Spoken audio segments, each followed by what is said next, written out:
Well, good afternoon again. My name is Robert Bogatin.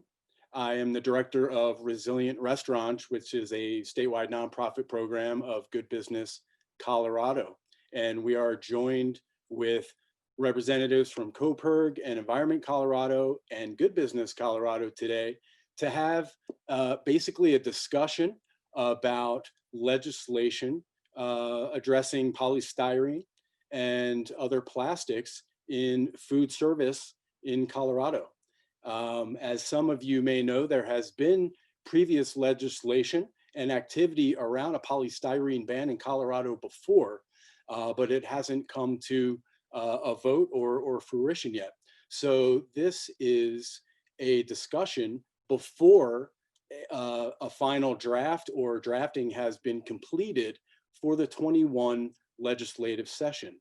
And so we just invite all the stakeholders that have joined us today and any of the viewers of the recording to be in touch with us and let us know your comments and any concerns that you might have, about what we're talking about. One of a couple of things that I just want to address to give a little context to the conversation. The first broad stroke I'd like to share with you is in just my preliminary research to see what else was going on around the country with this. I just want to report on my findings with that. There have been 3 states up till now that have passed statewide legislation banning polystyrene. Unfortunately, those 3 are Maine, Maryland, and Vermont. And Maine passed theirs back in May 2019.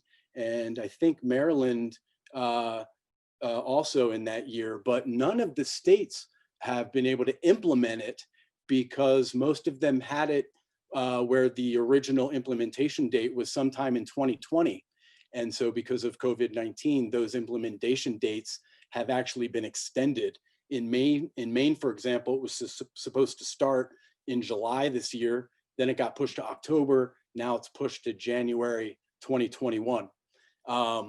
And in New York, New Jersey, Virginia, California, they've also, in addition to Colorado, have seen statewide legislation on the table and in the works there.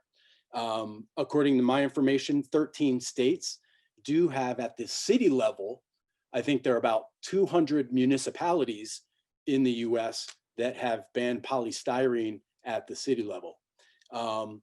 And so we're not alone in this, and we're really interested, though, to get specific information from you and input about our businesses, because Colorado is a really diverse place, and so we need to hear from the Front Range and our rural and mountain communities to address all the issues that this takeout legislation can have an impact on our state.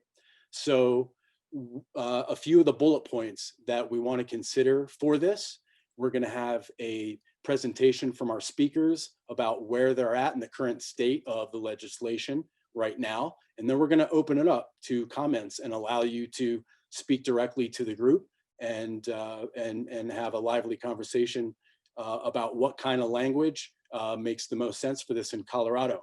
So we want to address, obviously, the timeline of implementation, and if there needs to be a difference between a date for when you're not allowed to purchase these materials anymore, and then an actual use timeline, which doesn't always have to be in the same time frame.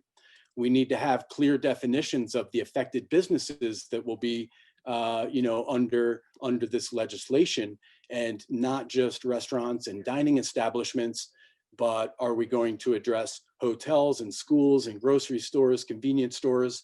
Where does the expanded polystyrene legislation, where are the boundaries for that? We're going to take a look at, obviously, cost expectations and the realities, particularly in the restaurant industry, with the cost increases of safer and more environmentally friendly alternatives. And if anybody has any concerns about supply chain issues. I personally haven't heard any feedback from any of our members or restaurants that there would be alternative supply chain issues, but certainly open to all input that people have.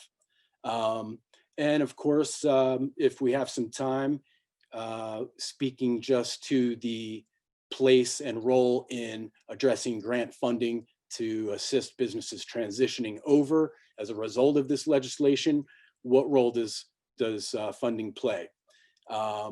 So I hope that gives you a decent little overview. We're going to jump into it. I'm going to introduce Jordan to you now. He's the Director of Membership for Good Business Colorado, and he's just going to share a little bit about it from a greater GBC community perspective. Thanks, Jordan.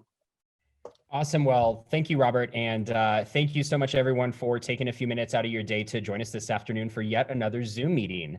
As many of you know, Good Business Colorado is a coalition of a grassroots coalition of business owners throughout this state, just over 300 of us. And we work to build a prosperous, equitable, and sustainable Colorado. Our members know that there's more to success than just the profits that we make, and really our success truly depends on the success of our communities and the environments in which we operate. And so, as you can imagine, a polystyrene ban is definitely a topic of interest to Good Business Colorado in general, and moreover to our restaurant members. I'll be super brief here, but again, thank you so much for joining us today. And now I'll kick it over to Danny Katz and Hannah Colazzo with the Colorado Public Interest Research Group for a quick presentation. Thank you. Thank you. Let me see if I can share my screen. All right. So my name is Danny Katz. I'm the director of COPIRG, the Colorado Public Interest Research Group. We're a statewide advocacy group working for a healthier and safer Colorado, where everyone is freer to pursue their individual well-being and the greater public good. We have been doing a lot of work on zero waste issues, really since our inception. One of our first campaigns ever was something called the Bottle Bill, where we worked to get a deposit put on bottles so that there'd be a financial incentive for people to return them and increase recycling. We never were able to pass that here in Colorado. There's a little company called Coors that was very much against that one. I don't know if they're a member of Good Business Colorado. I apologize if they are, but they were not so happy about that. We were unable to pass that here, but in a lot of states where you turn over the bottle and you see that little deposit there, that was something that PIRGs around the country worked on. So I'm excited to be here to talk about this. And then let me have Hannah also introduce herself. Thanks, Danny. Yes, my name is Hannah Colazzo, and I'm the State Director of Environment Colorado. We are a statewide advocacy and policy group that works to protect Colorado's land, water, wildlife, and air. We work on a variety of different issues on the local, state, and federal level, everything from renewable energy to public lands. One of our main campaigns is our Wildlife Over Waste campaign, which is addressing the plastic pollution crisis. I think we can go to the next slide. Sounds good. So what are our long-term campaign goals? We really want to envision Colorado to be zero waste, to stop using unnecessary plastic that is, and other materials that are just harmful to our environment. We're starting with eliminating the worst forms of single-use plastics, materials that are unnecessary and you use for just a few minutes, such as a styrofoam cup that ends up polluting our environment for centuries, if not forever. What that looks like between 2020 to about 2023 is taking statewide action on plastic bags, polystyrene, otherwise known as styrofoam, and straws.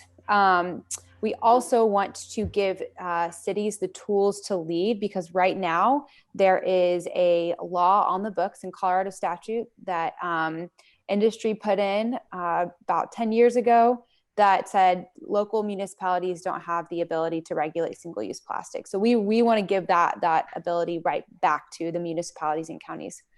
And then shifting from that short-term, our long-term goal is we really want to shift the responsibility back to the producer to ensure that they are paying for the things that are unable to be recycled and that are polluting, and that they are going to increase their production of things that can be reused, recycled, and composted and free of toxic materials. So we can get a little bit more into what that would actually look like, but we really want to put the onus on the producer of these products.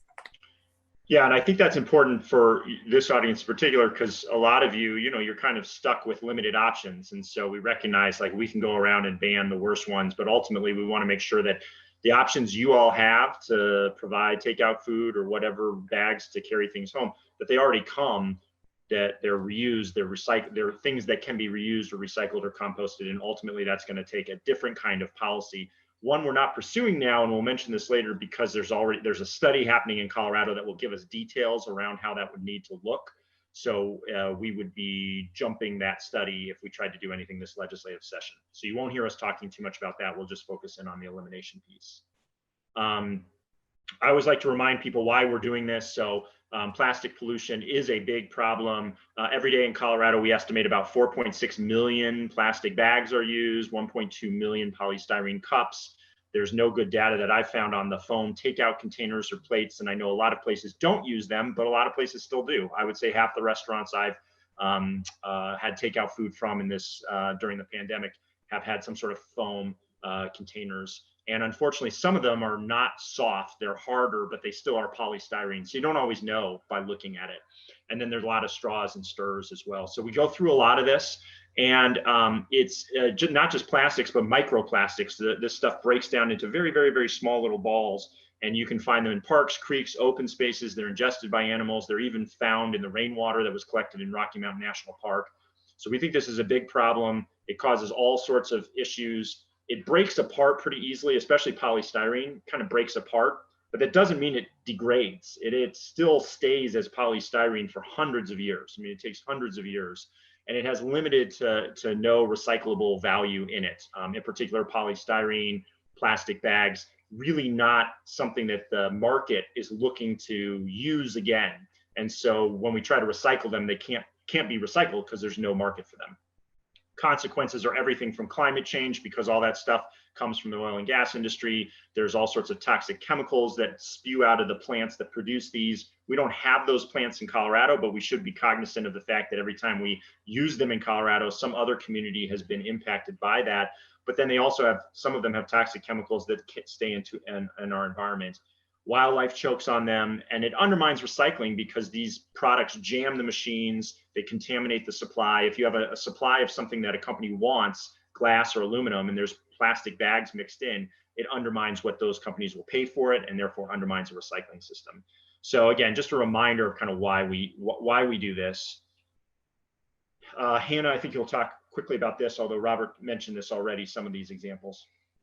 Yeah, Robert, you definitely did your research. I was impressed, not only on other states that have passed similar restrictions, but also municipalities. And a lot of Colorado communities have already gone forward in addressing some of these plastic products, despite the fact that they really legally can't. But we want to really give them the opportunity to go farther.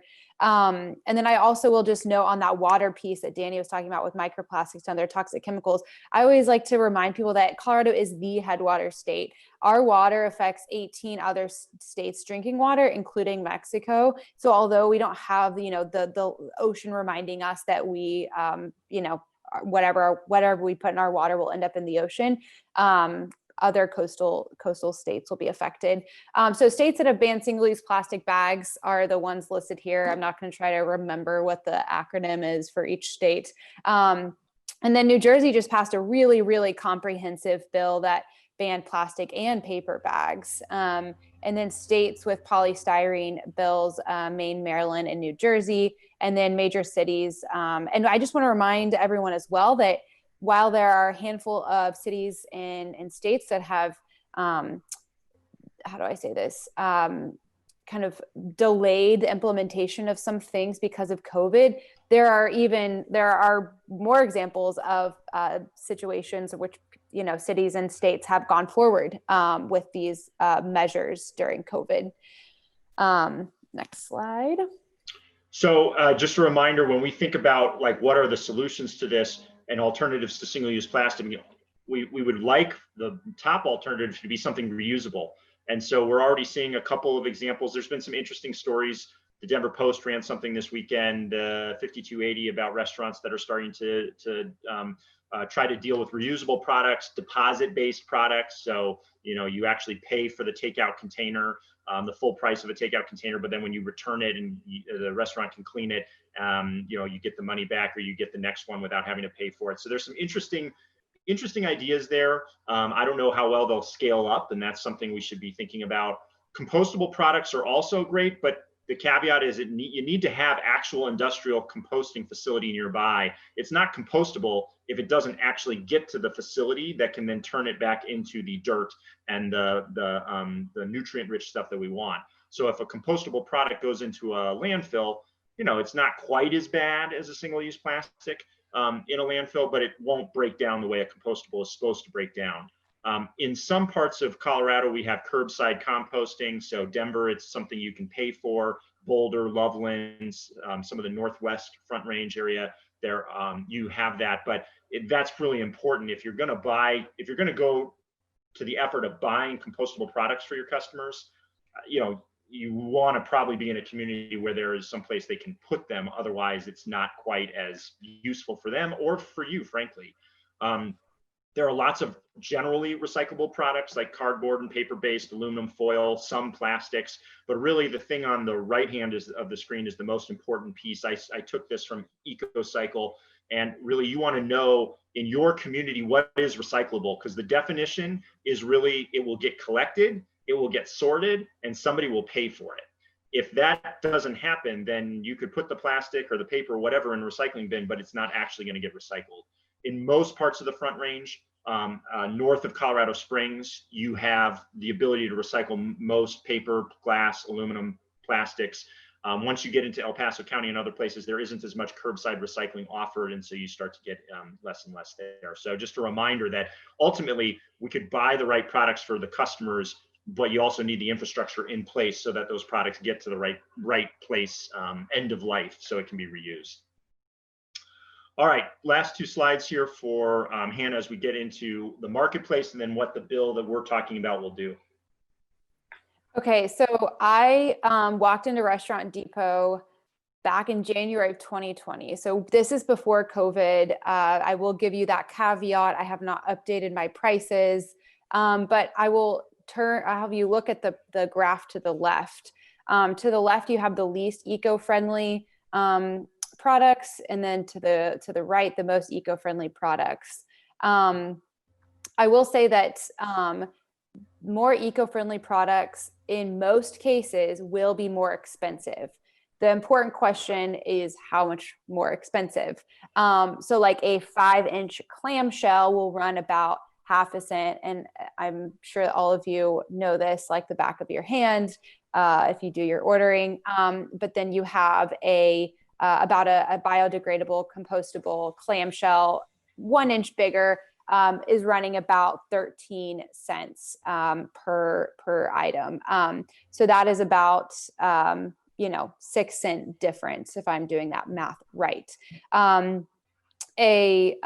Let's see. And then the plastic clear clamshell right here is actually more expensive than the biodegradable, compostable, natural fiber clamshell. I will say that I didn't find it more than 60 cents, maybe more than 40 cents per item, depending on how big it is, and really it runs the gamut on foam polystyrene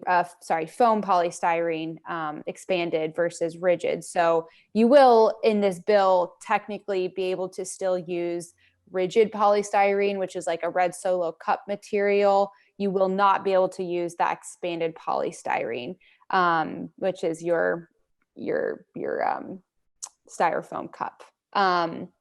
So this slide is really just about trying to, we know you guys know these costs more than we do, but just acknowledging that the polystyrene foam is really the cheapest option out there, and we recognize that. So, but there are a bunch of other options out there. Should I hop to the next one, Hannah? Mm-hmm. There we go. The bill. So this is the bill. What we are expecting in 2021 Well, let me back up. We are still in drafting. We're still in the drafting period. We have not received the final draft, really the first draft. So this is an important meeting for both Danny and I to have to be able to influence what the language says. What we anticipate the bill will include is eliminating that soft polystyrene from retail food establishments. Now we have defined retail food establishments as it's a legal definition. So that includes school cafeterias, that includes cafeterias in prisons, that includes gas stations where they serve kind of those hot dogs and other hot sandwiches, kind of ready-made food to serve.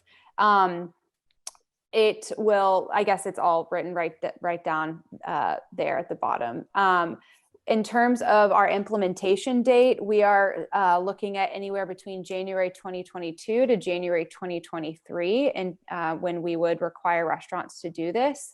They can use whatever stock they have prior to the implementation date. So, for example, if it is January 2022 and you buy a sleeve of styrofoam cups in December 2021, you can use that sleeve until it's done. You just have to prove that you bought that stock before the implementation date. So you will not run the risk of not being able to use stock you currently have. It will also eliminate thin single-use plastic bags at checkout. This does not include produce bags. We will either eliminate the plastic bags or add a fee to single-use paper bags. Sorry, yes. We are still trying to either eliminate paper bags or add a fee to paper bags. It yes. will eliminate plastic bags, but for the single-use paper bags, eliminate or fee. We still are trying to decide kind of what that fee structure would look like and whether there will be a fee on a paper bag. We would like to see a fee on a paper bag because if you don't put a fee on a paper bag usage goes up and that is not healthy for the environment either.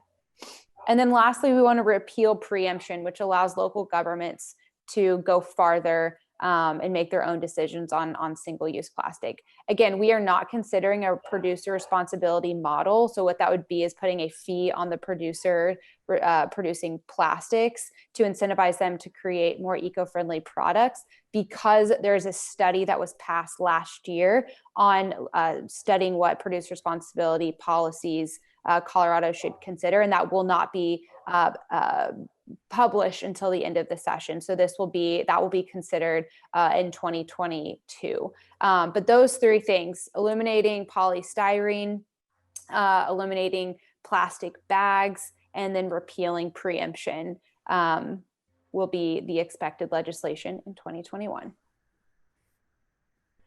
So that's just a very quick overview of what we're up to. And as Hannah said, this is the part where we are writing the thing. So we would love your feedback. We'd love your whatever you have to say to us so we can relay it and act on it.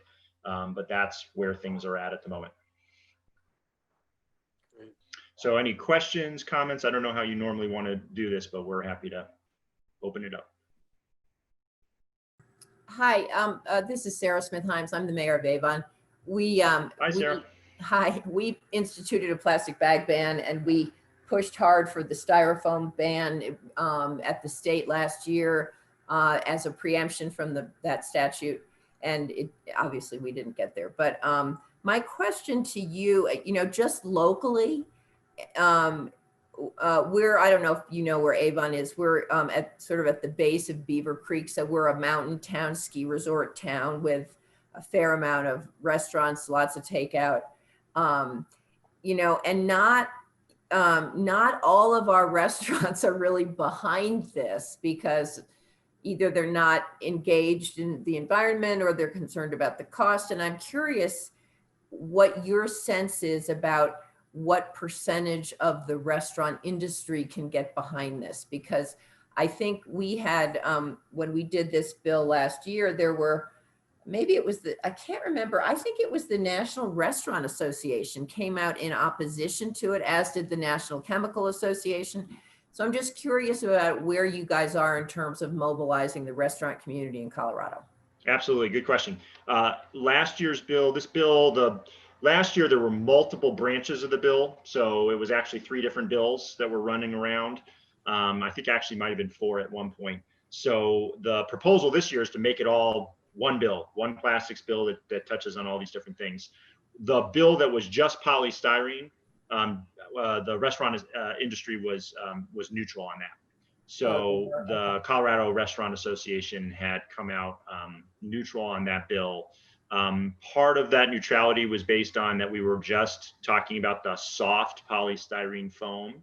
So if you also include polystyrene that's not the soft foam, you get a lot of the cutlery. So a lot of the cutlery is technically polystyrene. And so there were a set of things that they asked for that were included in the bill. And so they were neutral on that. And the Retail Council is the other big industry group in Colorado. They represent a lot of the grocery stores. They also were neutral there, and wound up being, I think, neutral on the plastic bags bill. I don't know where they were at the end. Hannah, do you remember if the Retail Council got neutral on the plastic bags bill? I believe they did, but I would probably put a 95% next to that. I think Yeah. they actually don't mind it because they end up saving money and having the potential of making money by selling reusable bags. Yeah. I think part of the reason the restaurant industry was, I'll just be candid, they mostly represent larger restaurants, and a lot of the larger fast food chains nationally are moving away from polystyrene because more and more states are passing these bills. So when they did a survey of their members, they came back with very few who were using polystyrene. But it's still out there, and a lot of places do use it, just maybe not places the Restaurant Association immediately talks to. When it came to the repeal of preemption, so allowing cities to go farther, that's where all the different groups I mentioned were opposed. So they would say, they testified that they would rather have one state standard than what they would call a patchwork. So having different cities have different rules that they have to follow. So they were opposed to that repealing the preemption piece. Most of them were. And then the broader sort of plastics lobby was opposed to all of these and at the time. McDonald's was actually in support of our polystyrene bill at one point because they've phased out. So for what it's worth. Those were some of the major groups that were taking positions. Yeah, I was just going to say 2 things. The National Federation of Independent Businesses, NFIB, they were neutral as well. And they, on the polystyrene ban, they would be the one that, they represent businesses under, I think, about 200 employees. And then the second thing was, I just did a lot of grassroots work on collecting restaurant signatures. And so got about 200 restaurants to sign on to support this polystyrene ban. And these were restaurants in Aurora, in Crested Butte, BV, pretty geographically diverse. So I got about 200 names.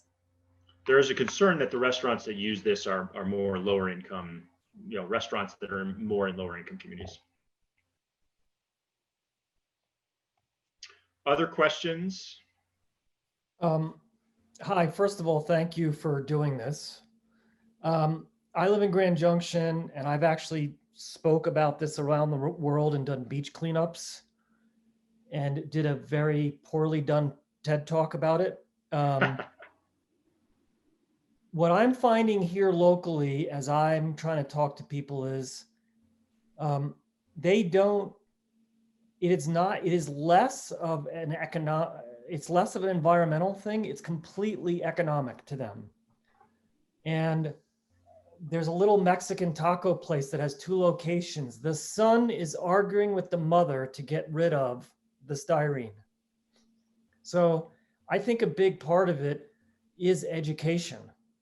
And I think we have to go about it in a multilingual way, because it can't just be to English speakers. It has to be to Spanish speakers, et cetera, because here right now, the restaurants that are surviving are exactly the type of restaurants that are using these containers.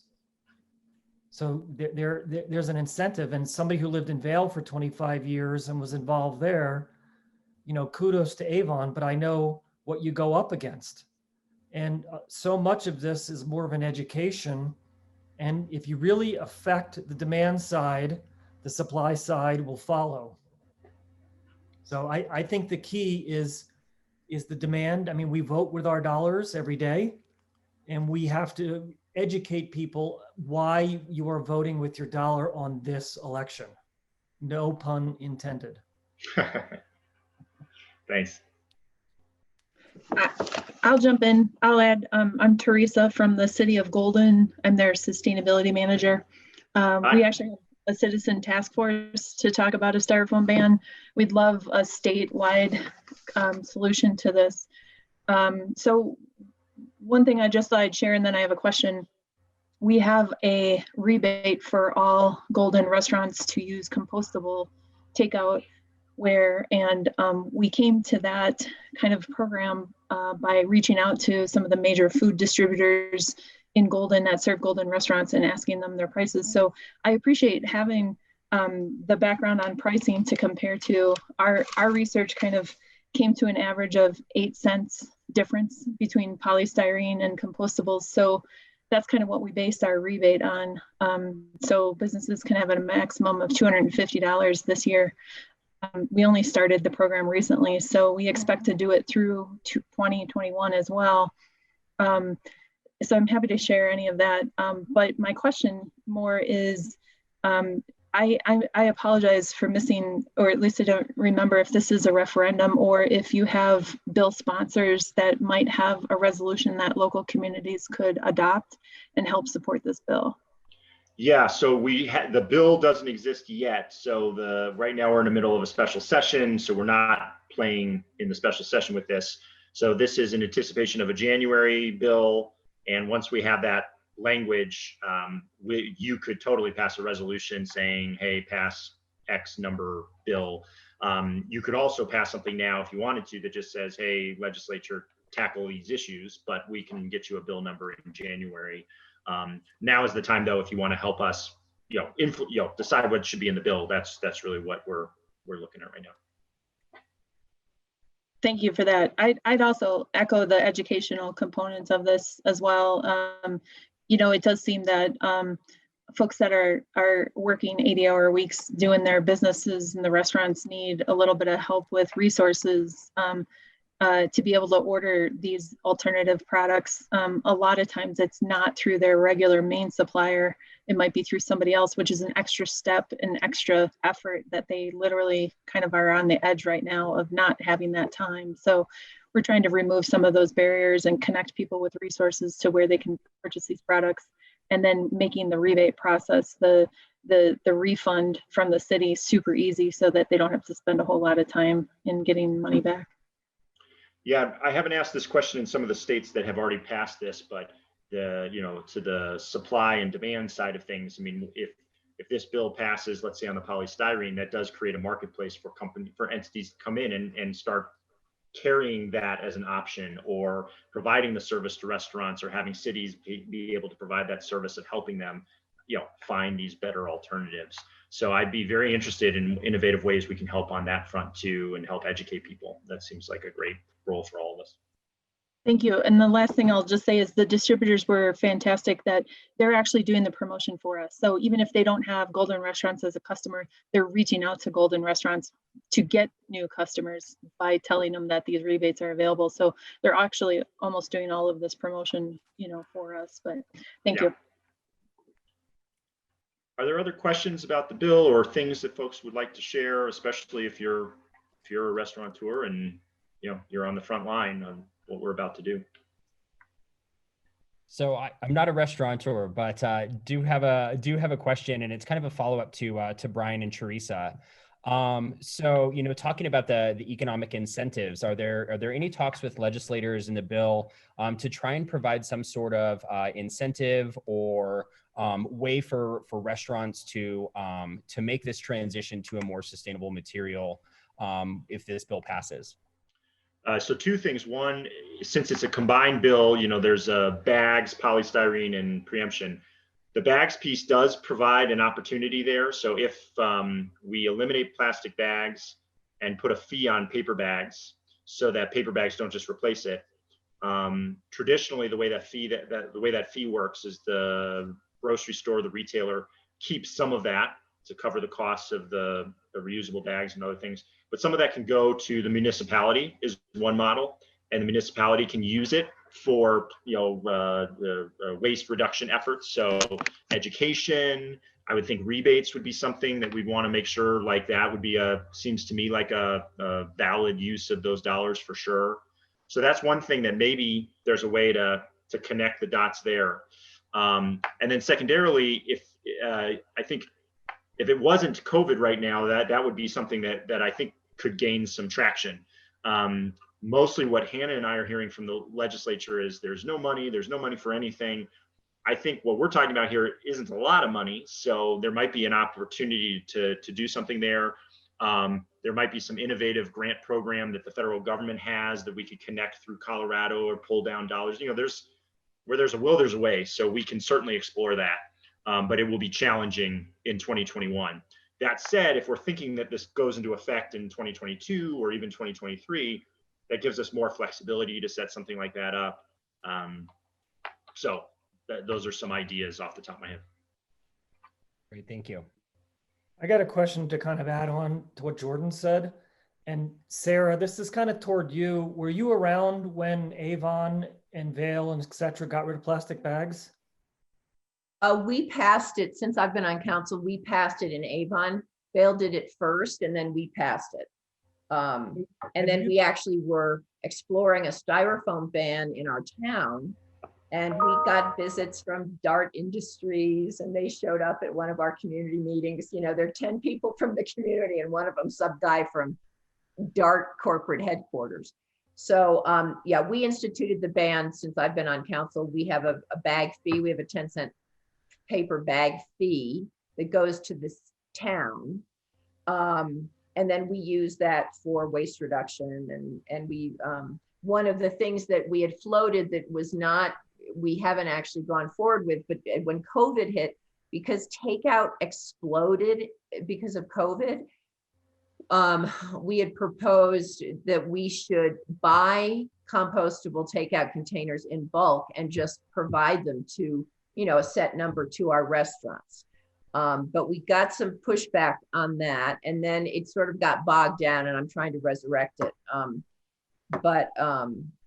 I don't think 10 cents actually is enough, but that's what we passed. Other towns have done more, like 25 cents.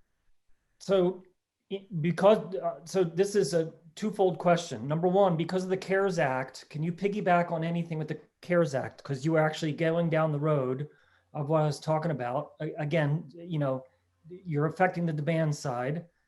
And also, from your history and Vail's history, did you go and talk to Kroger, et cetera, and Walmart and say, what benefits, if any, are you seeing from this? Oh, absolutely. What's their feedback? So they were, we were very involved. We have a city market in our town and a Walmart. Walmart didn't engage at all, but our city market guy, they were neutral. But I think, as I said before, I think they actually like the idea because it saves them money. And then, so it saves them money on the cost of bags that they were always providing for free. And they can, then they have a new segment of selling these reusable bags. So, but the corporate, they would not take a position. Corporate would not take a position, but we did involve the local general manager of the city market store in all of our conversations. And, I think he was secretly happy about it. In COVID, we have temporarily suspended the bag fee for COVID. So we didn't reintroduce plastic bag. We don't allow plastic bags, but we're not charging the bag fees during COVID. So in the chat, there was a comment that Kroger's trying by 2025 to get rid of this. But from a standpoint of towns, I mean, that's all well and good. But if you're addressing it from the demand side, do you think because of your relationship, I mean, that you could get a case study out of the people that you talk to from Kroger? I'm a serial, entrepreneur CEO, and my head is always toward marketing. And if you can put case studies in front of people, they're going to want to get on board, because it's always, who's in first, who's going to write the first check, who's going to make the first commitment. And let's face it, for those of us, I used to be CEO of a company in Vail. We used to just say, oh, this is where we live. But to the world, it's Vail. So you can use that marketing to say, look, the Vail Valley, we did this. Let's use that as a case study. I'm just wondering if you think Kroger could be a good partner for that. Potentially, yeah, especially if they're moving in that direction anyway. Other questions? Oh, go ahead, Beth. Yeah. I'm Beth Markham from the town of Vail. And so, yeah, Sarah, if you want to piggyback, work together on a case study and see because we also have the bag ban 10-cent fee as well. And if we want to collaborate on some sort of a case study or checking in with City Market / Kroger and see what we can do with that, I'm happy to work with you on that. Well, and the data that you guys provided us in terms of the number of bags, and I mean the data is so compelling that it does really tell the story. Yeah, Vail went from something like 4 million plastic bags a year to selling now 300,000 paper bags. And that 10-cent fee comes back to the town, and we utilize that to host hard to recycle events that are free for Vail residents and employees. And we don't ever check IDs, so anyone can really come. But anyway, so we do try to give back to the community. I loved the idea of doing rebates, and Teresa, I might reach out to you on your program there. But I'm super supportive of this bill and this initiative, and if Vail can help pass a resolution in support, happy to do so. I think that most of the cities represented here are members of CC4CA.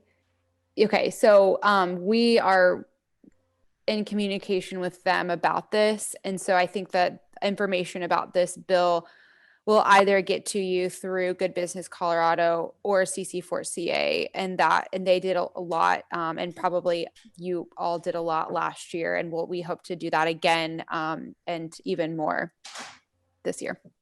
One observation is, again, in the bill, we include this repeal of preemption, because in theory, your cities are not supposed to be doing what you're doing in terms of banning plastic bags. So I will point that out only because that could be the more controversial piece of this bill, and the thing that some of that might get dropped. And so to the extent that you have already taken action there, but would really appreciate if repeal of preemption was there to just give you a little bit more comfort level that was all right for you to do. Don't be quiet on that part, because I think it's an easy part to go after, because it's a little bit more complicated. I think a lot of people don't realize that cities are literally banned from doing a set of things, which seems like, really? Well, my understanding about the objections to the repeal was that they were afraid that it would mean that we would prohibit hospital plastic tubes for IVs and stuff. I mean, it was. I think that came up in testimony, but there is a real, if 7 different cities had 7 different rules and you're in 7 different cities, then that's 7 different rules you have to abide by. So there is something there for sure.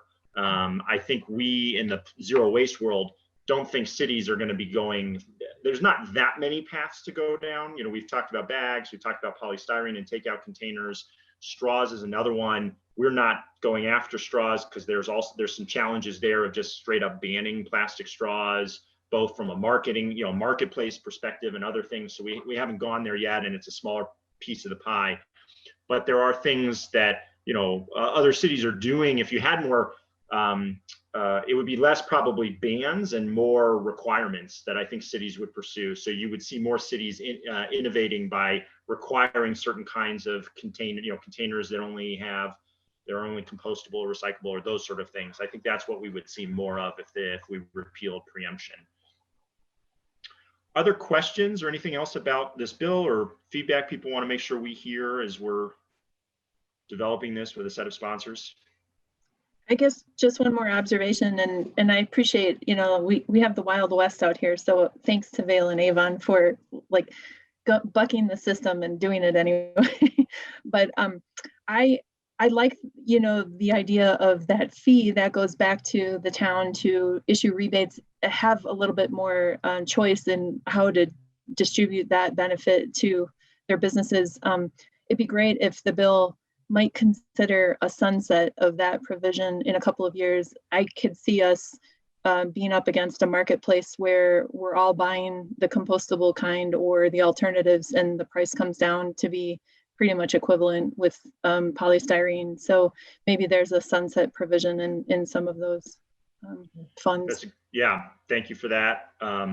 One thing we've heard is that in some of the really smaller areas, some of the cities don't want the fee because they don't want that money. They don't want another pool of dollars that they now, you know, 20,000 a year or something where they now have to use it in a particular way. I mean, I feel like we could, yeah, bring it on, bring it to Golden. I'm sure that's one where we could solve it, but we have heard some pushback from some cities that say they don't want to deal with another influx of dollars that are supposed to go to waste reduction or whatever it may be. So I think there's ways around that. There's ways we can use that statewide for waste reduction, but I'll point that out that's been brought up as well. I got another question. I have heard, I don't have any truth to this, but well, certain compostable things are actually not compostable.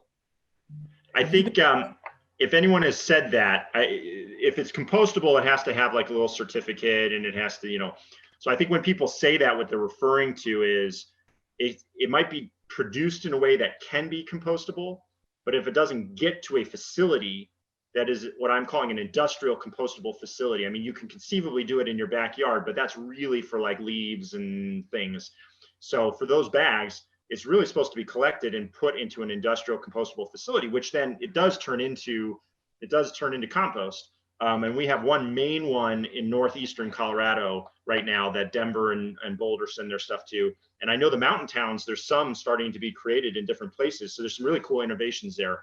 But if you ever hear that, I think that's probably what it's referring to, is it's not compostable if you put it in a trash can and it goes to a landfill. Well, actually, I've heard a few different things. Depends on the certification. So there's the BPI certification, which many have, but I think even A1 saw some issues with those certified items composting. So there is a new certification, the Compost Manufacturers Alliance, which is field testing these things. So still a lot of work to do with labeling. So you may hear some of those issues. Thank you. Thank you. I don't know if you wanted to cut it off or if we still have a few more time for questions. I don't know how long you tend to have to. I mean, quick question just about legislative process. Are there things that GBC can do to help with the conversation around potential funding, even if it is like a limited grant program to help restaurants transition off of styrofoam? I know, trust me, I've heard for over a decade how the state has no money and all the budget problems of the state, and I'm always the one harping on that. But I do kind of think that there is this moment right now where our lawmakers are concerned about restaurants and are really concerned about how the sector is being hit by COVID. So I think there could be this little glimmer of opportunity for some limited funds due to the interest of the survival of the restaurant sector. So what can we do to help with that piece, to talk about, potential financial resources to help the sector? I think anytime you have an example of how something works somewhere else, if they're creating something totally new, I think that is harder. But if you know, like X city has a program, X state has a program, just do this. If you know, the simpler that is, I think it'd be the easier for all of us to raise it up. So if you find any examples like that, I think we could all raise it up.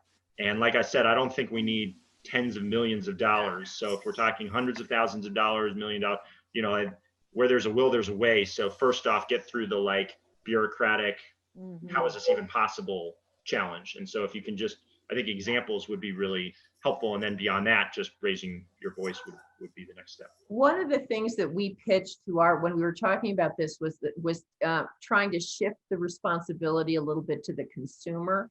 So we had suggested to our restaurants whether or not they would be receptive to adding a takeout fee that would basically, a very small takeout fee, that would, whether it would be 8 cents or 10 cents or 25 cents, whatever it would be, to compensate them for the change.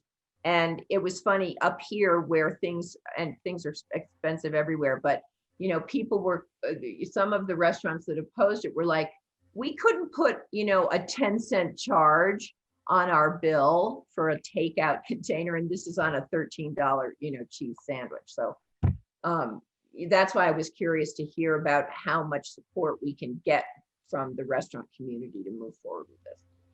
I've just increasingly kind of in between the different waves of COVID, like, people were eating out in restaurants outside. They attached like a COVID-19 like service fee, like support restaurants. And anecdotally, I'm like, absolutely, I wonder if support restaurants, it didn't even affect the way I tipped or anything like that. And I would think, I know I live in such a bubble and I can't speak for everyone, but I think that could be something that restaurants could do, even if it's 5 cents, and they have the complete freedom to do that, with this bill passing. So we can, I don't know, talk about that. Actually, it could be a profit center. Kind of the liaisons to legislators and the sponsors right now, and we wouldn't want to step on anybody's toes with the legislators. Is this issue something around resource generation, something that has been brought up with the bill sponsors? Yeah, okay. I think 2 years ago, maybe a year ago, there was like a grant program for Front Range recycling services or programs. And I know that there was potentially the ability to expand the definition of who could apply for those grants. They were like very small grants. It does only apply to Front Range, but that enterprise structure is already there. So we could explore that. But other than that, there isn't like an additional revenue conversation happening. That doesn't mean it can't happen. I think coming out of this, we will go to the sponsors. Yeah. Hannah and I will go to the sponsors and suggest this. And then I think it opens up the door for you, Karen. We'll let you know, they're in the special session. So as soon as that's done in the next couple of days, we'll say, hey, this is one idea that's come up. We'd love to explore this. And that would open the door for you, Karen, to go directly to them and say, we would love to see this and we can help you with that. And like I said, the more you have an example, because I think the first thing they'll say back to us is mostly the bill is mostly modeled after other bills. Right. So I think that's how their brain is thinking. So if they go, great, where is this in place? Then we can, if we had an answer to that, it will help. Yeah, great. Thank you. I appreciate it. Yeah.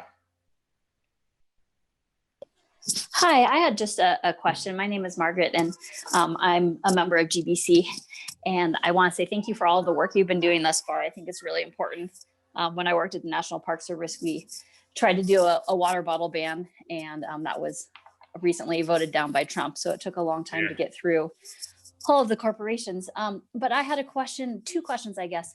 If there's anything to be put in the bill related to education, because I do think that that's really important, just like something very simple to help restaurants transition. And if there's been any thought about how regulation would be set up just to make sure enforcement happens. Yeah, on the education front, in most cities that have passed this, the city then does, education. They create a fact sheet, they create they do some education. On a state level, if you specifically require education or some sort of outreach, that adds what's called a fiscal note to the bill. So it adds a requirement to fund the thing. And given how limited funds are, I think we'd be nervous to do that, to add a sort of a general vague education thing, because it will add a fee or it'll add a fiscal note, and that'll make it harder to pass the bill. And so on the education front, I don't think we have any language in there right now, or expect to have any language that requires any sort of education by the state on this. And then on enforcement, there's no extra piece in here about enforcement. It would be part of, and actually, I guess I'll probably let Hannah, do you want to take this? Because you've talked the most to the public health department about this. Yeah, so it's complaint based. So someone has to make a complaint to CPHE, and then they it's a legal term and I'm completely forgetting it, but they essentially report it and then the attorney general takes care of it and looks into it. So it's complaint based. And this should be part of like, if you're a restaurant, CDPHE probably already has a litany of things that you need to check boxes of to, you know, be in business. And this is, I think, going to be added to that list. So nothing new, no extra education, but it will be part of that, part of what already happens when you have to abide by all the public health standards that you currently have to abide by. That's how I understood it from the Colorado Restaurant Association when we were talking to them. They understood that this would just be one more thing as a restaurant you check the box for, you know, when they come in and not audit you, but when they, you know, if you come in for an inspection, that's it. Oh, sorry, give me one. You don't get fined immediately. You have like I think 60 to 90 days to rectify the situation. And then you do, so then you don't get in trouble. Yeah. We're not really looking to have a big enforcement piece. In the places we've seen this be successful, passing the policy is enough. I mean, it gets out there and the distributors stop providing it, and, you know, it just, that works. Yeah, that's exactly what I was going to ask about is, you know, what does it look like for people who don't follow the rule? What's the financial cost? And is that enough to incentivize them to not do it? I think we would want to err on for there to not be a huge cost there, so that there isn't this argument of it being like a financial burden and people getting in the hole legally if they don't follow the law. And I think that most of the issues would be taken care of if it was reported and they were given that 90 days. I don't know what that fee is off the top of my head. But I don't think it's like too much money, which I think is a good thing. But Danny, I don't know if you want to hop in. No, it's just part of the attorney, as I understand it, it's part of the attorney general's, you know, they have these categories of things they can, and within a category, they have a bandwidth of amount of money that they can fine you. And so we didn't put in any specific amount. We didn't talk about that. Thanks. Oh, Robert, if you're talking, you're on mute. I wanted to make sure that I asked you, what is the best way that we should kind of keep in touch with the process as the draft is being made, timing, and what can we expect to see the next stage happen? Yeah, well, Karen and Deborah are awesome. So we love working with them and they are always in touch with us. So we will continue to just communicate with them. And I think the next step is we should have some sort of bill language in the next 2 weeks, ideally. And then January is when the legislature kicks off, and we're hoping this is one of those first bills that gets introduced. And we've had a lot of meetings with some of the legislators who will be sponsoring this, so we're confident we've got that together. So we're hoping that there'll be some sort of language, and we'd love for feedback and response from you all on the language once we have that out there. And then we'll follow up on this idea of a rebate program or grant or something like that, and see if we can get any traction there. And if so, we'll need your help there. And then in terms of individual businesses, we have a sign-on letter. Hannah, if you want to put that in the chat, we have a sign-on letter if as an individual business you want to support this. And if you're on the call representing a local government, you know, talking to your legislator, however you do it, whether you pass a resolution or you have a monthly check-in or whatever, just making sure this is part of their list of things that they know you care about. And then lastly, we have a lobby day that we're going to do. We're doing a virtual lobby day in a week with a set of our members from COPIRG and Environment Colorado, just to raise this bill up. But then we also, in February, will likely be trying to get some people together, again, virtually probably, to lobby decision makers. So those are all things that would be really helpful. So that's the business sign-on link. If you have Zoom open, you can sign on there. Hey, Danny, quick question.